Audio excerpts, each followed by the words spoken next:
Yeah, that's great. 2:15. Yeah, that's perfect. I can do that. References. Sure. Yes, I'll bring references. And Mom, uh yeah, Dad was I don't my mom. I I actually can't talk right now, but can we meet later at the Starbucks at 2:15? Perfect. That's great. Okay, I'll see you there. Bye. Should you be fired for interviewing with another company? Well, maybe not, but that doesn't mean you won't be. Let's talk about how to stay on solid ground. I'm Kat Miller, and this is Dice TV.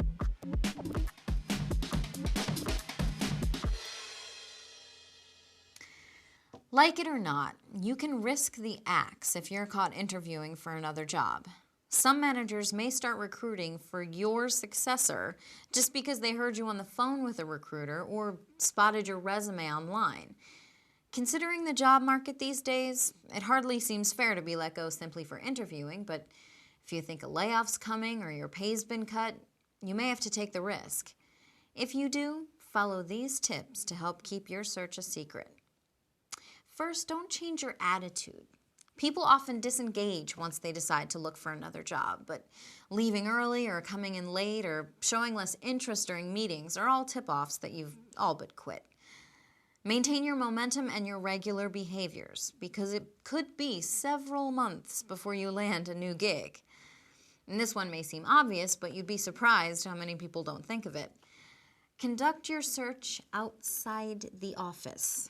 Use your personal computer or PDA and not your company-owned hardware for email. And avoid using company accounts for anything related to your job search. Adjust your lunch schedule so you can catch recruiters and hiring managers before or after their lunch break. And if you do get a call in the office, be sure your fellow employees can't hear the conversation. Interview at a neutral site. If possible, schedule job interviews in a coffee shop, a hotel lobby, restaurant, or a recruiter's office. And don't tell your coworkers about it afterwards. Finally, use a confidential resume. It should have a professional alias instead of your name, and only your city and state for your address. Instead of company names in your work history, list a business description like Fortune 500 technology company. Don't supply your references until after you receive an offer. At the interview, you can provide a paper resume with your full name and contact information and detailed work history.